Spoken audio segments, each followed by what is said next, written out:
PM Modi ने Spanish राष्ट्रपति के साथ डाटा प्लांट का किया उद्घाटन। बोले, विमानन हब बन रहा है भारत, हमारी साझेदारी नई दिशा दे रही है। महाराष्ट्र में सीट बंटवारे पर महाविकास अघाड़ी में सियासी घमासान। एमपीए में 90 से 95% सीटों पर बनी आम सहमति। महाराष्ट्र और झारखंड में विधानसभा चुनाव के साथ उपचुनाव पर टिकी सबकी निगाहें। अजीत पवार ने किया नामांकन, आज ही पर्चा दाखिल करेंगे सीएम शिंदे। झारखंड विधानसभा चुनाव के लिए बीजेपी ने जारी की 66 उम्मीदवारों की पहली लिस्ट। 11 महिलाओं को दी टिकट। पार्टी ने सीता सोरेन को जामताड़ा से टिकट दिया। बम्बिहा गैंग की दिल्ली में एंट्री। लॉरेंस के विरोधी बम्बिहा गैंग ने बिजनेसमैन के घर पर की फायरिंग। पर्ची छोड़कर भागे शूटर्स। यूपी में निजी अस्पतालों में नहीं बेच सकेंगे मनचाहे ब्रांड की दवा। भंडारण पर भी लगेगी रोक। शासन की ओर से जारी किया गया आदेश। आप देख रहे हैं के न्यूज, खबरों का सारथी। नमस्कार, देश की बात में आपका स्वागत है। मैं हूं मनोज मानस। अहम रिपोर्ट से बुलेटिन की शुरुआत करते हैं। दिल्ली जल बोर्ड ने रविवार को ऐलान किया है कि राजधानी दिल्ली के कई हिस्सों में 1 नवंबर तक पानी सप्लाई में कटौती की जाएगी।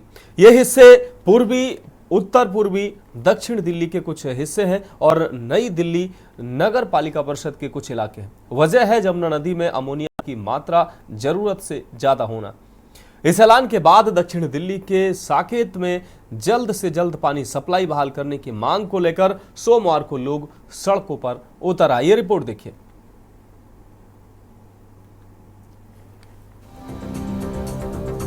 दिल्ली जल बोर्ड ने रविवार को ऐलान किया कि राजधानी दिल्ली के कई हिस्सों में 1 नवंबर तक पानी सप्लाई में कटौती की जाएगी। ये हिस्से हैं पूर्वी, उत्तर पूर्वी, दक्षिण दिल्ली के कुछ हिस्से और नई दिल्ली नगर पालिका परिषद के कुछ इलाके। वजह है यमुना नदी में अमोनिया की मात्रा जरूरत से ज्यादा होना। इस ऐलान के बाद दक्षिण दिल्ली के साकेत में जल्द से जल्द पानी सप्लाई बहाल करने की मांग को लेकर सोमवार को लोग सड़कों पर उतर आए।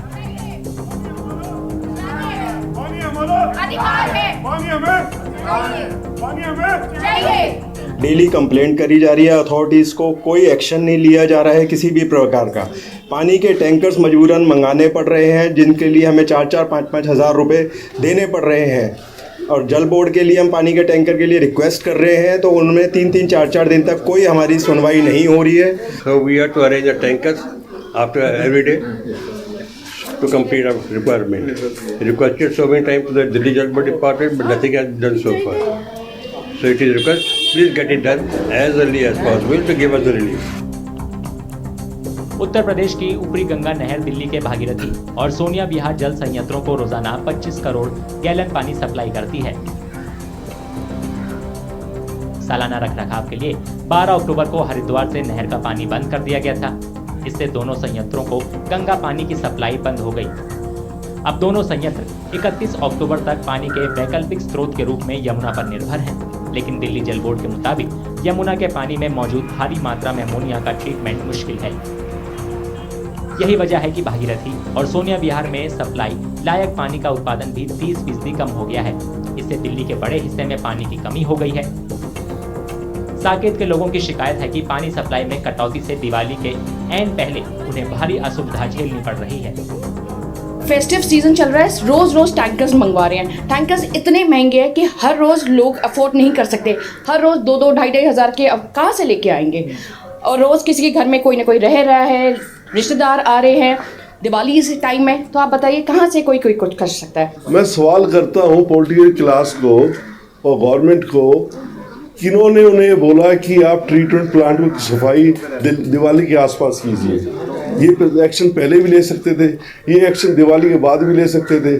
अब इनका प्रोग्राम चल रहा है ब्लेम गेम। आम आदमी पार्टी कहती है बीजेपी हरियाणा से पानी गंदा आ रहा है, अमोनिया वाला आ रहा है। ये तो सब जानते हैं अमोनिया पानी वहाँ से आ रहा है। आपने क्या किया अभी तक? आपने दिवाली के पास आके सिवाय रेजिडेंट्स को तंग करने के, अपनी की पॉलिटिकल क्लास को बनाने के लिए ये जानबूझ के किया गया। पानी के संकट के बाद आम आदमी पार्टी की अगुवाई वाली दिल्ली सरकार और विपक्षी बीजेपी के बीच जुबानी जंग तेज हो गई है। एएपी का आरोप है कि हरियाणा में डाले जा रहे औद्योगिक कचरे की वजह से यमुना नदी में भारी अमोनिया प्रदूषण हो रहा है। इस पर बीजेपी ने एएपी पर नाकामी का आरोप लगाया है। पार्टी का कहना है कि जल उपचार संयंत्रों में अमोनिया सफाई का पूरा बंदोबस्त है।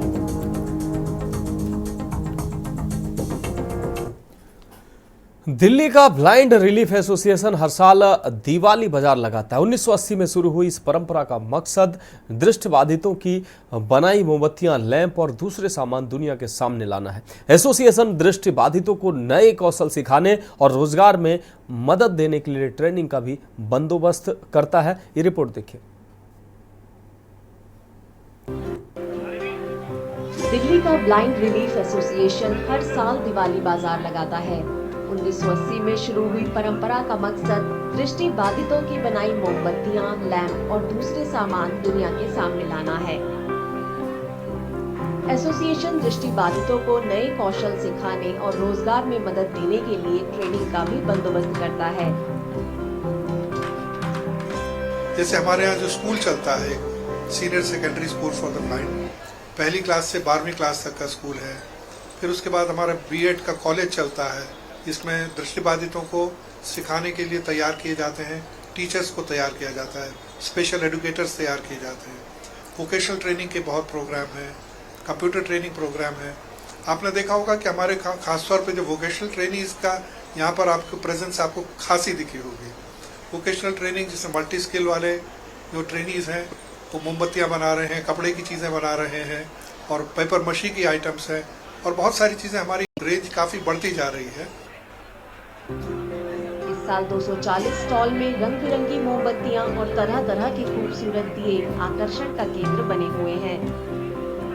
तो हम तो ये चाहते हैं हमारे हाथ के बने कैंडल आप लोगों के घर में जलते हैं तो हमें बहुत खुशी होती है। आपका आगे का क्या प्लान है? आप आगे क्या करना चाहते हैं? मैं अभी तो मेरा विचार फिलहाल बिजनेस करने का है। मैं भी कैंडल का बिजनेस ही करूँगा जी।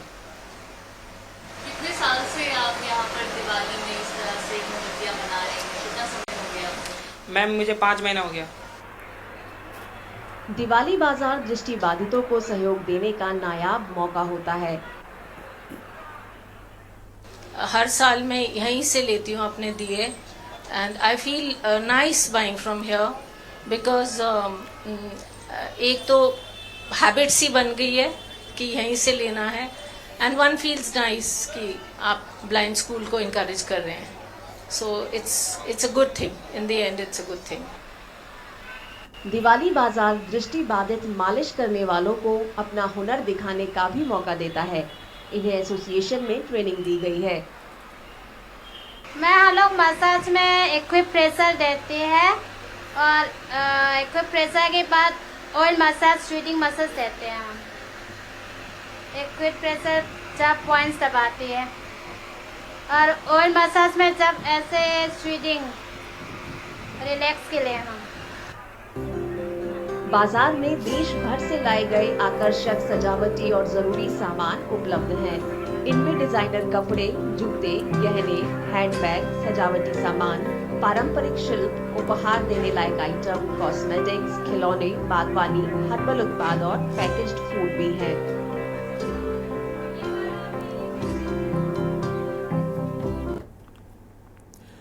अब बढ़ते हैं अगली अहम रिपोर्ट की ओर। महाराष्ट्र के विदर्भ में कपास की खेती के लिए मशहूर यवतमाल जिले में किसानों की खुदकुशी का सिलसिला थमने का नाम नहीं ले रहा है। पिछले कुछ दशकों में बेमौसम बारिश, कम एमएसपी, फसल की कीमत में गिरावट और महंगाई की वजह से खुदकुशी के जो मामले हैं वो लगातार बढ़े हैं। कर्ज में दबे किसान कोई चारा न देख जिंदगी खत्म कर देते हैं। यह अहम रिपोर्ट देखिए। महाराष्ट्र के विदर्भ में कपास की खेती के लिए मशहूर यवतमाल जिले में किसानों की खुदकुशी का सिलसिला थमने का नाम नहीं ले रहा। पिछले कुछ दशकों में बेमौसम बारिश, कम एमएसपी, फसल की कीमत में गिरावट और महंगाई की वजह से खुदकुशी के मामले बढ़े हैं। कर्ज में दबे किसान कोई चारा न देखकर जिंदगी खत्म कर देते हैं। यहाँ का विषय जो आत्महत्या में रहा, सरुके में रहा है, क्योंकि यहाँ की बहुत सारी समस्या है।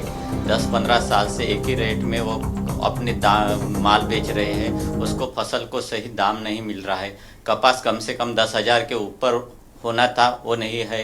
सोयाबीन के रेट भी डाउन हो गए, अभी सोयाबीन 4,000 के अंदर बेच रहे हैं और सभी रेट बढ़ गए, फर्टिलाइज़र, पेस्टिसाइड, लेबर चार्जेस, और किसान एक ही रेट में हर साल बेचेंगे वो माल, तो उनके पास पैसा नहीं आएगा।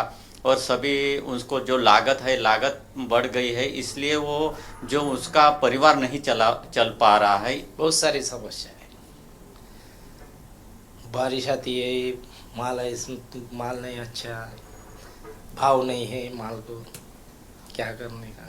कपास को भाव नहीं, कपास पीकने के लिए बहुत सारा खर्चा करना पड़ता। सोयाबीन की एक बैग सीड लेने के लिए 4000 रुपये देना पड़ता। 1500 रुपये खत की कीमत है, अब क्या दे रहे 4000 रुपये क्विंटल, क्या करेंगे। कलावती बंदूरकर एक किसान की विधवा है। राहुल गांधी 2008 में जलका गांव में उनके घर गए थे। इसके बाद वे विदर्भ के कृषि संकट का चेहरा बन गई थी। वे बताती हैं कि किसान उपज की सही कीमत ना मिलने की वजह से खुदकुशी कर रहे हैं। तर कास्तकाराच्या मालाले भावच नाही देत तर कास्तकाराचा आत्महत्या का होणार आहे? असे पिकत नाही, असे दिवस पडते, आज कास्तकाराला फक्त 2-2 लाख कर्ज काढून सने लावते तर त्याचे काहीच निघत नाही. कापसाले भाव नाही, 10 वर्षाच्या आधी कापसाले भाव होता, त्यात भाव आता चालत आहे. सोयाबीन भाव होता, त्यात चालत आहे. आता नवीन बदल पडते, नवीन काही त्याच्यामध्ये भाव सरकत जायचा, पुढे वाढत जायचा. तर मग कास्तकार जरासे पुढे आले असते तर आत्महत्या झाला नसतात. कास्तकार सारे डुबूनच राहिले तर आत्महत्या होईल नाही ते का होईल. महाराष्ट्र विधानसभा चुनाव अगले महीने हैं। इससे पहले जिले में कपास किसानों की गंभीर हालत फिर उभर गई है। संकट की मूल वजहों से निपटने के लिए फौरन असरदार नीतियां बनाने, लागू करने और मदद की प्रक्रिया तय करने की जरूरत है।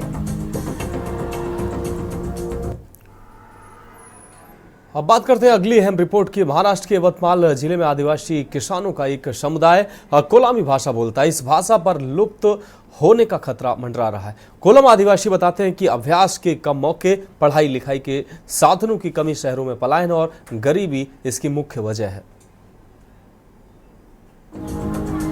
महाराष्ट्र के यवतमाल जिले में आदिवासी किसानों का एक समुदाय कोलामी भाषा बोलता है। इस भाषा पर लुप्त होने का खतरा मंडरा रहा है।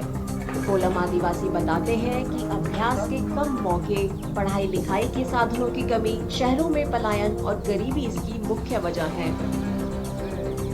हमारी जो भाषा है कोलामी भाषा है लेकिन वो लिखित नहीं है, उसकी कोई लिपि नहीं है करके कम जो भाषा है वो धीरे धीरे कम होती जा रही, लुप्त हो जाती है। इसके कारण दूसरा वजह ये है कि वो हमारी जो भाषा जो लोग हैं वो लोग शहरीकरण के वजह से वो शहर में जाने लगे करके, इससे भी वो हमारी भाषा तो लुप्त हो जा रही करके। शहरीकरण से वजह से हमारे जो थोड़े बार शिक्षित जो लोग हैं वो शहर में जाने की वजह से वो उधर मराठी भाषा बोलते हैं। कारण एक है क्या 6 साल का लड़का सुबह 8 बजे चाहे 10 बजे वो मराठी स्कूल में जा रहा है, और तो वो 5 बजे वो जब रिटर्न आएगा घर में, बाद में वो 2 घंटे तो 3 घंटे घर में टाइम देगा और बाद में सो जाएगा। और जब सबसे ज़्यादा बच्चे जब से मराठी स्कूल में जा रहे और कोलामी भाषा जो है घर में कम हो रही, दिन भर लड़का मराठी स्कूल में जाएगा और घर में 2 घंटा चांस देगा तो 2 घंटे में कोलामी भाषा क्या सीखेगा। कोलम आदिवासी सरकार से अपनी भाषा को संरक्षित करने की अपील कर रहे हैं। इसे स्कूलों में पढ़ाने और आधिकारिक कार्यक्रमों में शामिल करने की वकालत कर रहे हैं।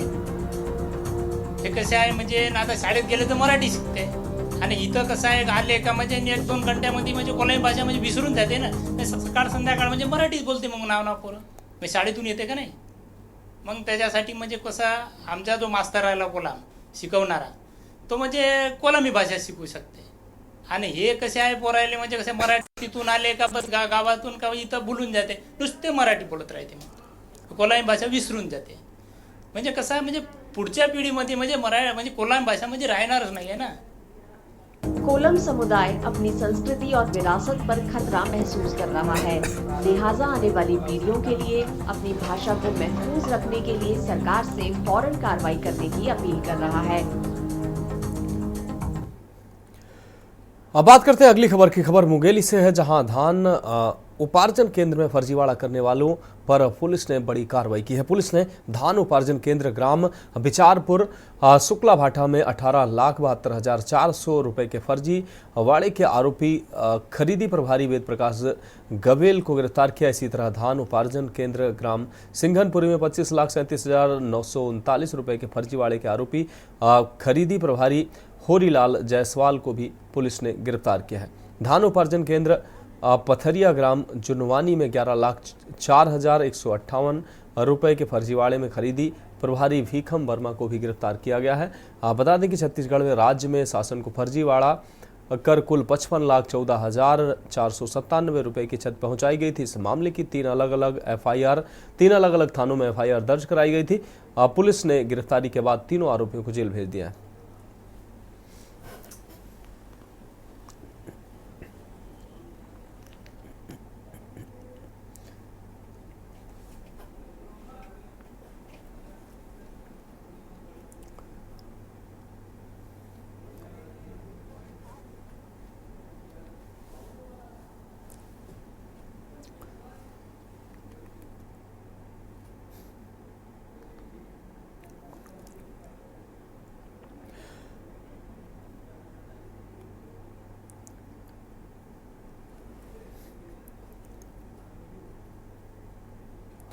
रुक रही है अगली खबर का। खबर महाराजगंज से है, जहां गालीबाज भाजपा नेता का वीडियो वायरल हुआ है। आपको बता दें, ब्लॉक प्रमुख का वीडियो सोशल मीडिया पर वायरल हो रहा है। सुलह समझौते के लिए डिप्टी एसपी ऑफिस पहुंचे थे दोनों पक्ष।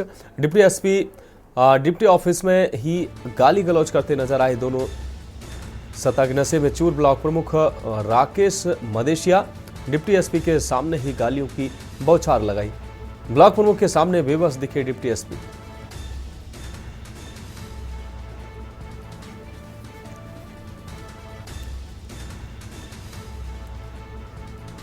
तो डिप्टी एसपी ऑफिस में ही गाली गलौज की ये घटना सामने। सत्ता के नशे में ब्लॉक प्रमुख डिप्टी एसपी के सामने ही गालियों की बौछार नजर आई। ब्लॉक प्रमुख के सामने बेबस दिखे डिप्टी एसपी।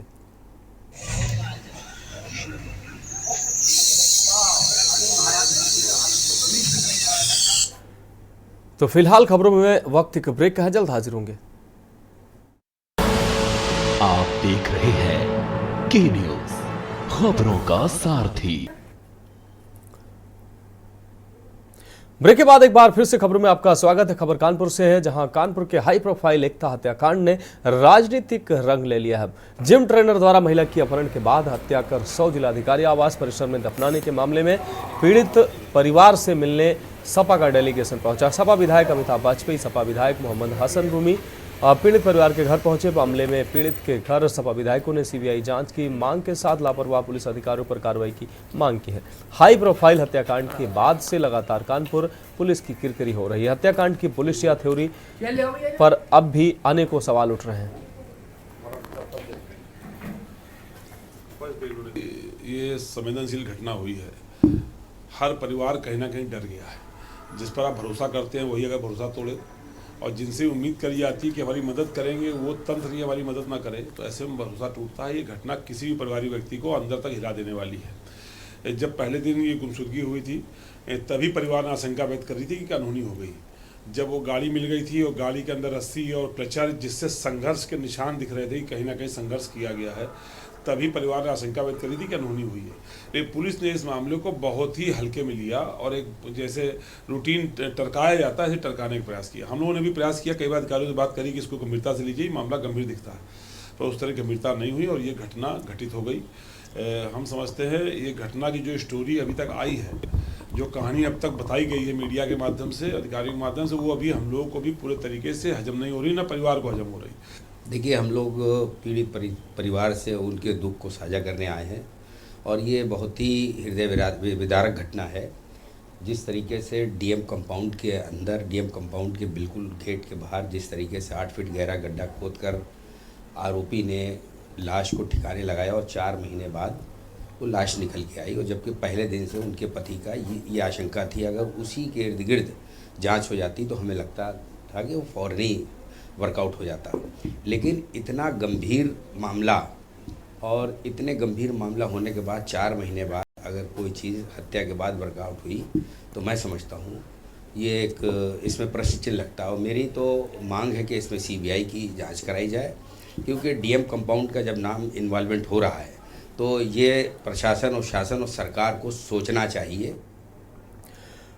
रुक रही है अगली खबर का खबर कानपुर से, जहां कानपुर का एकता हत्याकांड बहुचर्चित हत्याकांड पर सपा अध्यक्ष और पूर्व मुख्यमंत्री अखिलेश यादव ने एक्स पर पोस्ट किया है। अखिलेश यादव ने भाजपा सरकार पर तंज कसा है और लिखा है कि एक हत्या का साहस, फिर जिलाधिकारी के आवास के पास लाश को दफनाने का दुस्साहस बताता है कि गुनाह करने वाले भाजपा राज में कैसे बेखौफ अपराध कर रहे हैं। सोशल मीडिया पर वायरल हो रहा वीडियो को भी अखिलेश यादव ने ट्वीट किया है। अनगिनत सवालों के घेरे में कानपुर कमिश्नरेट की पुलिस।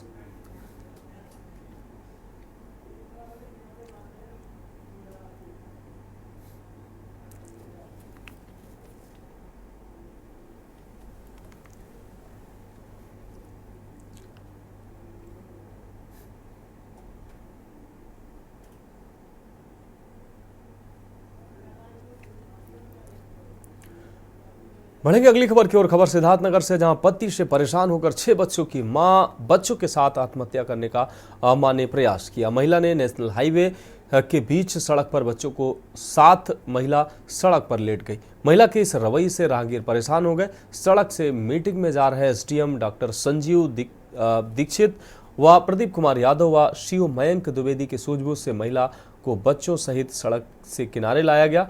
महिला को समझा बुझाकर जोगिया कोतवाली भिजवाया गया। CO मयंक द्विवेदी ने महिला को बच्चों सहित न्याय दिलाने का भरोसा दिया। पीड़ित महिला बासी कोतवाली क्षेत्र के बभनी ताल गांव की निवासी बताई जा रही है।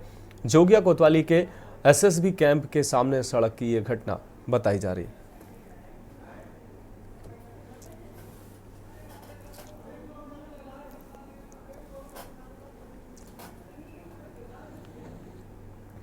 अगली खबर का रुख करके खबर लखनऊ से है, जहां पर उप मुख्यमंत्री ब्रजेश पाठक चिन्हट कोतवाली में पुलिस हिरासत में हुई मौत मामले के पीड़ित परिवार से मिलने उसके घर पहुंचे। उन्होंने परिवार के लोगों को भरोसा दिलाया कि जांच में दोषी पाए जाने वाले किसी भी पुलिसकर्मी को बख्शा नहीं जाएगा।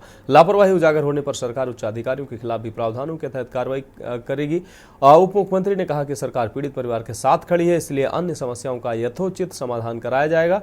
साथ ही मृतक मोहित पांडे के बच्चों को शिक्षा भी मुहैया कराई जाएगी। इस दौरान उप मुख्यमंत्री के साथ भाजपा के महानगर अध्यक्ष आनंद द्विवेदी भी मौजूद थे।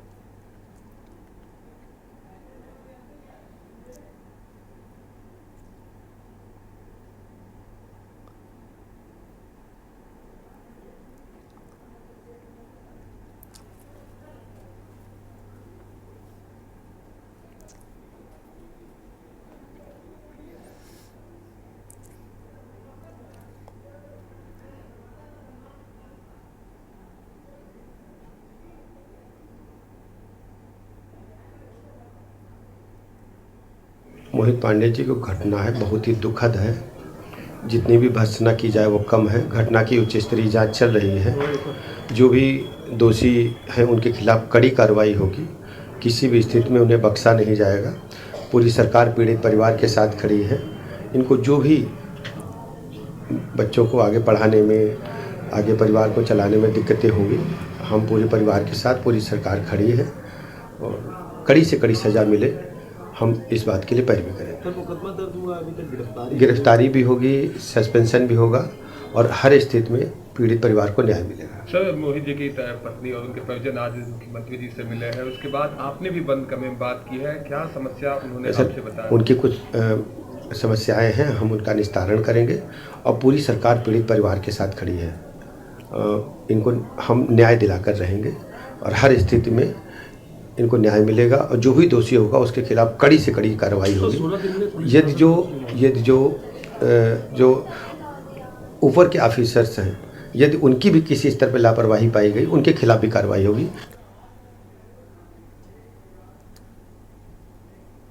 तो फिलहाल वक्त एक और ब्रेक का है, जल्द हाजिर होंगे। आप देख रहे हैं के न्यूज़, खबरों का सारथी। ब्रेक के बाद देश की बात में एक बार फिर से आपका स्वागत है। अब बढ़ेंगे अगली खबर की ओर। खबर लखनऊ से, जहां पुलिस हिरासत में मारे गए मोहित के परिवार से सपा डेलीगेशन मिला। राष्ट्रीय अध्यक्ष अखिलेश यादव की तरफ से परिवार को 1 लाख का चेक सौंपा गया है। सपा विधायक रविदास मेहरोत्रा, पूजा शुक्ला, फखरुल हसन समेत कई सपा नेता मोहित पांडे के विभूति खंड के विभव खंड 4 स्थित घर पहुंचे और मृतक मोहित की पत्नी सुषमा देवी को 1 लाख के चेक को सौंपा और संवेदना व्यक्त की।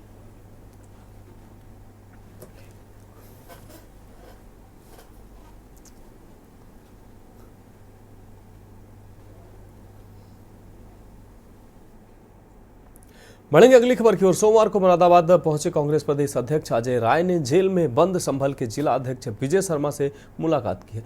जेल से बाहर आकर अजय राय ने जेल प्रशासन पर गंभीर आरोप लगाया। अजय राय ने कहा कि भाजपा के दबाव में संभल के कांग्रेस जिला अध्यक्ष विजय शर्मा पर फर्जी मुकदमा कायम किया गया है। उन्होंने खुले तौर पर भाजपा प्रदेश अध्यक्ष भूपेंद्र सिंह व पूर्व मंत्री बालियान का नाम लिया। आरोप लगाया कि कोर्ट से खारिज मुकदमे में दोबारा से जिला अध्यक्ष पर रिपोर्ट दर्ज कराई गई। भाजपा नेता ही फर्जी मुकदमे का दबाव बना रहे हैं।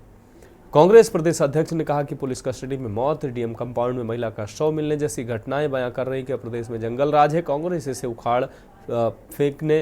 उखाड़ कर ही दम लेगी। साथ ही कहा कि जेल में बंद संभल जिला अध्यक्ष से मुलाकात के लिए डीएम को पत्र दिया गया।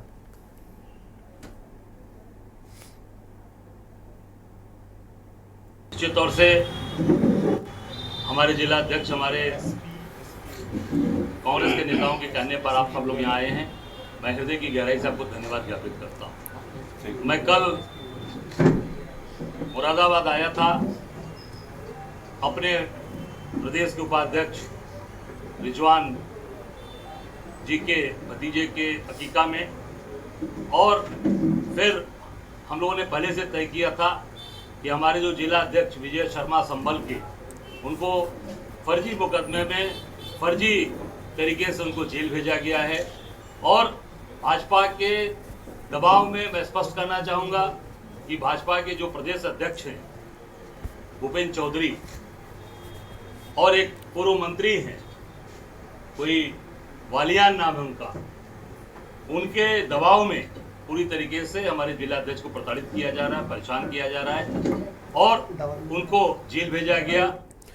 अगली खबर संभल से, जहां संभल में सपा सांसद का बटोगे तो कटोगे वाले बयान पर बड़ा रिएक्शन सामने आया। उन्होंने कहा कि मुख्यमंत्री नफरत फैलाने की बात करते हैं। पीडीए एकजुट है, वह नहीं बंटने वाले, चाहे जितना भाषण माने मुख्यमंत्री। पीडीए के लोग अखिलेश के नेतृत्व में मजबूती के साथ खड़े हैं। चुनाव के परिणाम के दिन देखना जनता का क्या फैसला आता है। शिवपाल के पीटने वाले बयान पर कहा कि चाचा नफरत फैलाने वालों को पीटने की बात कह रहे हैं। बैजोई में हाईकोर्ट के आदेश पर 80 घर बेघर होने पर सांसद ने कहा कि सरकार के निश्चित तौर पर षड्यंत्र के कारण या गलत पैरवी के कारण उन परिवारों के साथ उपेक्षा हुई है। कल पार्टी का पूरा प्रतिनिधिमंडल उन परिवारों के पास पहुंचा हुआ। जिलाधिकारी से अनुरोध किया कि उन परिवारों को न्याय भी मिलना चाहिए, वह व्यवस्था भी देनी चाहिए।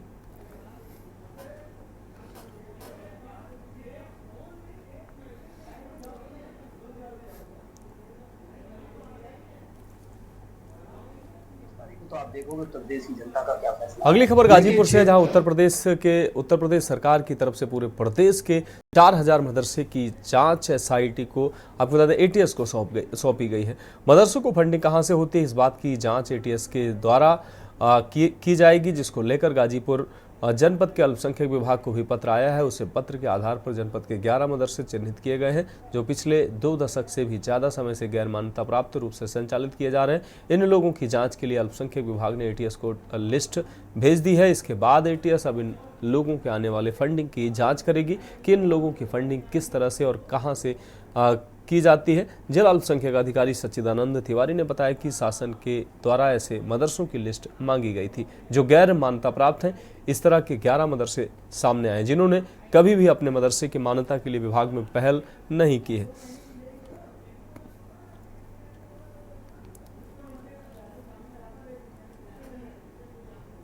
तो गैर मान्यता प्राप्त जो मदरसे हैं उनकी फंडिंग या उनके जो वित्तीय स्रोत हैं उसके संबंध में जांच एटीएस कर रही है। तो उसमें जो सूचना है जनपद कार्यालय से एटीएस को दे दी गई है। इंस्पेक्टर एटीएस को सूचना दे दी गई है, उसमें आगे की कार्रवाई उनके स्तर से ही की जाएगी। सर गाजीपुर में मतलब कुल कितने मदरसे इस तरह निकल कर आए हैं? कुल 11 मदरसे ऐसे गैर मान्यता प्राप्त मदरसे हैं जिनकी सूची जो है वो दे दी गई है। तो जब गैर मान्यता प्राप्त सर तो इन लोग की मतलब कार्यभार या कैसे कार्य कैसे क्या कोई फंडिंग से करते होंगे या क्या? जो इन्होंने अभी हमको जो सूचना दी है उसके हिसाब से ये लोग चंदे से अपना काम करते हैं। अब वो चंदा कहाँ से मिलता है, कौन देता है, ये जो है विस्तृत जांच के बाद ही वो सारी चीजें स्पष्ट हो पाए। बढ़ेंगे अगली खबर की ओर। खबर अमरोहा से है, जहां नौगांवा सादात के थाना प्रभारी व हेड कांस्टेबल के खिलाफ कार्रवाई की मांग को लेकर लेखपाल धरने पर बैठे हैं। प्रदर्शनकारियों का आरोप है कि तहसीलदार के आदेश पर लेखपाल पीताम्बर सिंह अवैध खनन में पकड़ी गई ट्रैक्टर ट्रॉली लेकर थाने पहुंचे थे, जहां सीज की कार्रवाई कराने के बजाय थाना प्रभारी और हेड कांस्टेबल ने लेखपाल के साथ अभद्रता करते हुए अपशब्द कहे। आरोप है कि उन्होंने कहा कि वो कोतवाली के मालिक हैं, तहसीलदार का आदेश तहसील में ही चलता होगा। धरना स्थल पहुंचे एसडीएम ने एक दिन का समय मांगते हुए कार्रवाई का भरोसा देकर लेखपालों को धरना समाप्त करने को समझाया है। प्रदर्शनकारियों ने मांग पूरी न होने पर लेखपाल संघ द्वारा पूर्ण हड़ताल पर जाने की चेतावनी दी गई है। साथ ही आंदोलन को प्रभावशाली बनाने के लिए किसान यूनियन का समर्थन मांगने का भी दावा किया है। दिनांक 26 तारीख की बात है ये, और लगभग 4 बजे की बात होगी। तहसीलदार मैडम का फ़ोन आया कि एक जो है ट्रैक्टर अवैध खनन परिवहन करते हुए पकड़ा गया है, तो सड़क पर जा रहा था। तहसीलदार मैडम ने उसको पकड़ करके थाने भेज दिया था, और मैडम का मेरे पास फ़ोन आया लगभग 3:45 बजे कि ट्रैक्टर भेज दिया है थाने में और उसको जा करके सुपुर्द कर दीजिए। मैं थाने चला गया। थाने में जा करके मैंने ड्राइवर से जो है उसके नाम पते की जानकारी मैं कर रहा था। तभी हेड मॉडरेटर साहब जो है थाने में तैनात हैं, दिनेश यादव जी, वो मेरे पास आए और उन्होंने मुझसे कहा कि भी ट्रैक्टर जो है थाने में कैसे अंदर घुसा दिया तुमने बिना परमिशन के। तब मैंने उनसे कहा कि भी तहसीलदार साहब ने भेजा है और इसको सुपुर्द करने की कार्रवाई जो है करने के लिए मुझे कहा है। बढ़ेंगे अगली खबर की ओर। आधुनिकता की अंधी दौड़ ने दीपावली पर्व पर भी ऐश्वर्य की देवी लक्ष्मी उन्हें प्रसन्न करने के लिए मिट्टी के दिए गढ़ने वालों पर मेहरबान नहीं हो पा रही हैं। सख्त कानून के चलते दिए तैयार करना मुश्किल होने के साथ तैयार माल की मांग न बढ़ने से वह पुश्तैनी कारोबार से विमुख होकर दूसरे पेशों से जुड़ते जा रहे हैं। इसलिए वह दीपावली पर्व पर महज खाना पूरी के लिए ही मिट्टी का सामान बनाते हैं, क्योंकि ऐसा न करने पर परिवार के लिए 2 जून की रोटी के जुगाड़ का संकट खड़ा हो जाता है। ये रिपोर्ट देखिए।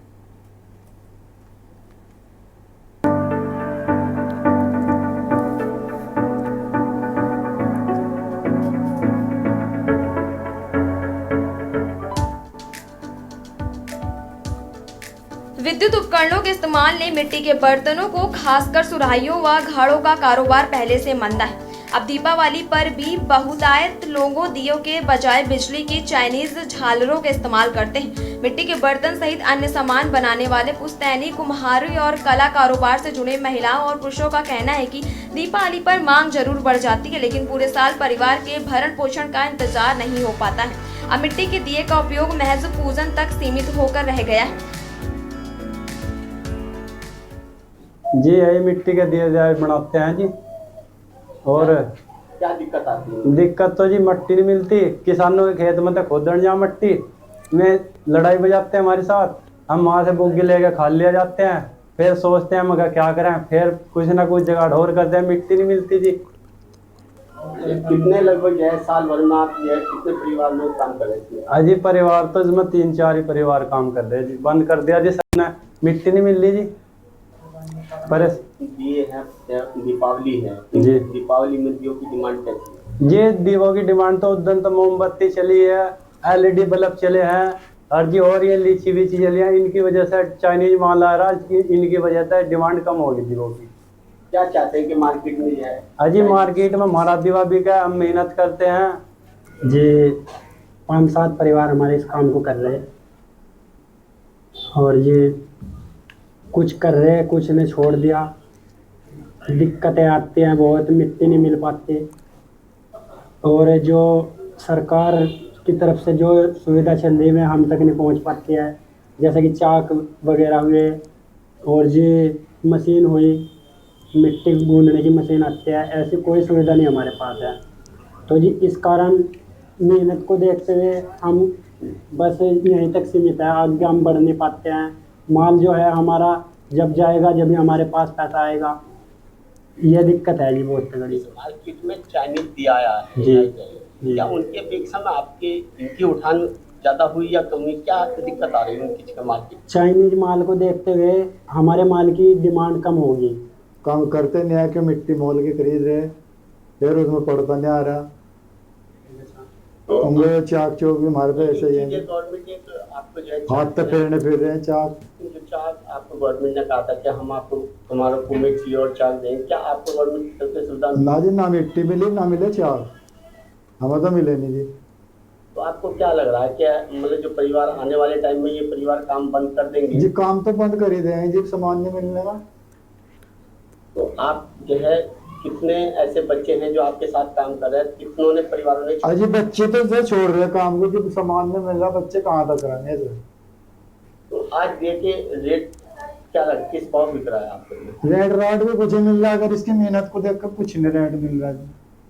क्या चाहते हो आप, गवर्नमेंट आपको जो है सुविधा दे? क्या अजी कम से कम सुविधा तो चलो, इस काम को करें भी तो कम से कम इसका मूल्य तो मिला हमें कुछ।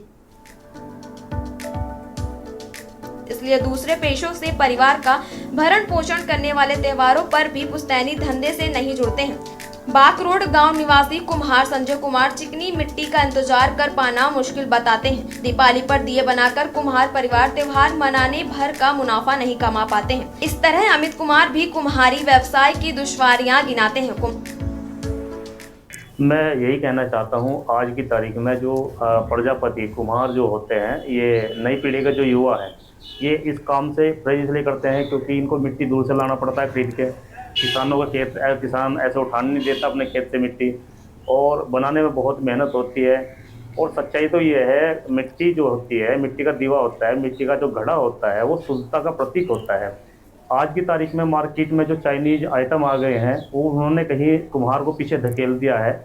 जो शुद्धता मिट्टी के दीवे में है वो उसमें नहीं है। और सही मायने में तो मिट्टी का दीवा जलाकर ही दीपावली का त्यौहार जैसा हम मनाते हैं, मिट्टी का दीवा जलाकर ही मनाया जाता है। मैं सरकार से ये आग्रह करना चाहता हूँ कि सरकार कुम्हार समाज की तरफ थोड़ा ध्यान दे, ताकि आने वाले जो पीढ़ी है वे इस काम को न छोड़ के और आगे बढ़े और ये समाज आगे बढ़े।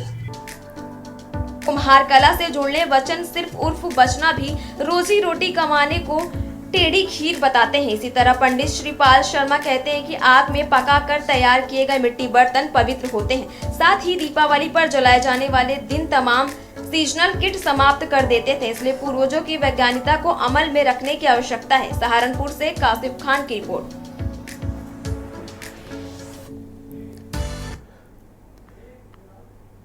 तो खबरों में वक्त एक और ब्रेक का है, जल्द हाजिर होंगे। आप देख रहे हैं के न्यूज, खबरों का सारथी। ब्रेक के बाद एक बार फिर से खबरों में आपका स्वागत है। खबर गाजियाबाद से, जहां गाजियाबाद में त्योहारों की सुरक्षा के मद्देनजर बाजारों की सुरक्षा बढ़ाई गई है। जहां एक और सिविल ड्रेस में महिला और पुरुष पुलिसकर्मियों को तैनात किया गया, वहीं सीआरपीएफ की कंपनी के साथ फ्लैग मार्च किया जा रहा है। कोतवाली क्षेत्र में सीआरपीएफ जवानों के साथ कोतवाली पुलिस ने बाजार में फ्लैग मार्च किया। वहीं डीसीपी सिटी राजेश कुमार सिंह ने बताया कि त्योहारों की सुरक्षा के मद्देनजर बाजारों में अतिरिक्त पुलिस बल भी तैनात किया गया है। त्योहारों के दृष्टिगत पूरी फुल प्रूफ व्यवस्था की गई है। पुलिस लगातार गश्त कर रही है, पैदल गश्त कर रही है। इसके अलावा जगह जगह बैरियर लगाकर संदिग्ध व्यक्तियों की चेकिंग की जा रही है, ताकि किसी भी व्यापारी के साथ, किसी भी जो पब्लिक के लोग बाजार जाते हैं, खरीदारी करते हैं, कोई भी लूट की घटना न हो, कोई भी छेड़खानी की घटना न हो, कोई भी टीजिंग न हो। इसके दृष्टिगत लगातार हमारी पुलिस पूरी फोर्स सड़क पे है, लगातार चेकिंग कर रही है। इसके अलावा हमें 5 कंपनी बाहर से भी मिली है सीएपीएफ के रूप में, क्योंकि यहाँ पे विधानसभा का उपनिर्वाचन भी है। उसको लेके लगातार एरिया डोमिनेशन की कार्रवाई की जा रही है। चुनाव के दृष्टिगत बाजारों में भी उनसे गश्त कराई जा रही है, कहीं कोई बात न हो, ये पूरा सुनिश्चित किया जा रहा है। जो महिलाएं होती हैं, ऐसे में उनकी चैन स्नैचिंग और पर्स निकलने की घटनाएं ज़्यादा सामने आती है, तो बाजारों में क्या सिविल ड्रेस में भी तैनाती की गई है? हाँ, हम पुलिस फोर्स का डिप्लॉयमेंट सादे कपड़ों में भी हुआ है, और ताकि महिलाओं के साथ कहीं कोई छेड़खानी की घटना न हो, कोई चेन स्नैचिंग की घटना हो, इसके लिए सादे कपड़ों में भी ड्यूटी लगी है। बैंक के आसपास ड्यूटी लगी है। नए लड़कों विशेष रूप से जो मोटरसाइकिल से चल रहे हैं, 3 सवारी चल रहे हैं, उनके गाड़ियों के नंबर ठीक नहीं है, उन पर विशेष नज़र रखी जा रही है, ताकि उनके द्वारा कोई घटना कारित न की जाए। महिला पुलिस बल की तैनाती की गई है? हाँ, पर्याप्त संख्या में महिला पुलिस बल की तैनाती की गई है और वो लगातार बाजारों में गश्त पे हैं और ऐसी जगहों पे गश्त पे जहाँ महिलाओं का आगमन ज़्यादा होता है। जैसे हमारा इधर अभी आप धनतेरस को देखेंगे तो बर्तन मार्केट है, कपड़ा मार्केट है, आभूषण मार्केट है, जो सराफा मार्केट है, उसमें विशेष व्यवस्था पुलिस की गई है। अगली खबर जालौन से है, जहां कांग्रेसियों ने खाद वितरण में हो रही धांधली को रोकने का आरोप लगाया है। जिला कलेक्ट्रेट आकर धरना प्रदर्शन कर अपनी मांगों को लेकर ज्ञापन दिया। आपको बता दें कि जालौन में वितरण और एक खाद को लेकर कांग्रेस किसान यूनियन के जिला अध्यक्ष ने आरोप लगाते हुए जिलाधिकारी को ज्ञापन दिया, जिसमें उन्होंने कहा कि खाद वितरण में घपला हो रहा है। ये सर आटा बीज गोदाम, कदौरा बीज गोदाम और अन्य बीज गोदाम है, यहाँ घपलाबाजी हो रही है। किसानों को 16 किलो की चने की बोरी 8 किलो दिया जा रहा है। अंगूठा रात में लगवा लिया जाता है मतलब गाँव में, और वितरण रातों में ट्राली भर के गाँव में भेज दिया जाता है, तो 8-8 किलो दे दिया जाता है और बकाया जमाखोरी के तौर पर बेच लिया जाता है। इससे पहले कहीं और शिकायत की है आपने? नहीं, हम आज डीएम के यहाँ आए हैं, आज डीएम साहब को ज्ञापन दिया है। और जो खाद है, डीएपी खाद है, वो ब्रेक में मान लो 1500 साढ़े 1500 रुपये की दी जा रही है। अगली खबर अमरोहा से है, जहां गरीबों के हक पर राशन डीलर डाका डाल रहे हैं। गेहूं एवं चावल तोलते समय कांटे पर ईंट रख रहे हैं। देश के प्रधानमंत्री एवं प्रदेश के मुखिया के विपरीत राशन डीलर काम कर रहे हैं। राशन डीलरों की कार्यशैली के खिलाफ आपूर्ति विभाग खामोश बैठा है। राशन तोलते समय डीलर की वीडियो सोशल मीडिया पर वायरल हो रही है। वायरल वीडियो गंगेश्वरी ब्लॉक के एक गाँव की बताई जा रही है।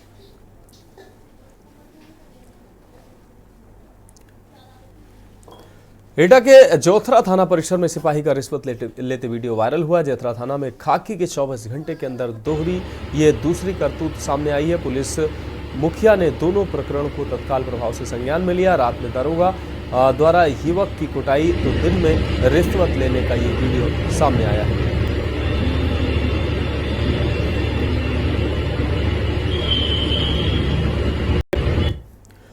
बढ़ेंगे अगली खबर की ओर। खबर संत कबीर नगर से, जहां पुलिस ने ब्रिटिश नागरिकता छिपाकर करोड़ों की संपत्ति अर्जित करने वाले मौलाना के घर पर पुलिस ने अदालती आदेश पर कुर्की नोटिस चस्पा किए। मौलाना शमसुल हुदा खान पर ब्रिटेन में रहते हुए ली गई नागरिकता छिपाकर करोड़ों रुपए की संपत्ति अर्जित करने का आरोप है कि मौलाना ने स्वयं सहित पत्नी, बेटी और बहू के नाम यूपी के विभिन्न जिलों में करोड़ों की संपत्ति अर्जित की है।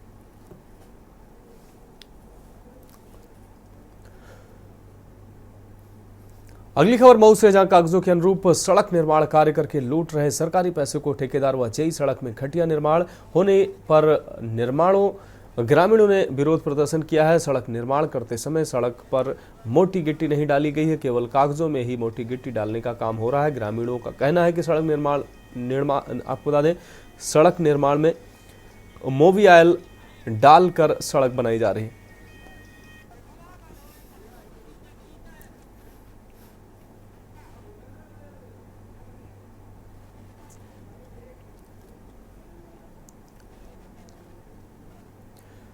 अगली खबर बाराबंकी से, जहां आगामी त्योहारों में पुलिस की सुस्त पेट्रोलिंग की पोल खुल गई है। आपको बता दें, टप्पेबाजों ने दिन दहाड़े किराना व्यापारी की कार से 3 लाख रुपए से भरा बैग पार कर दिया।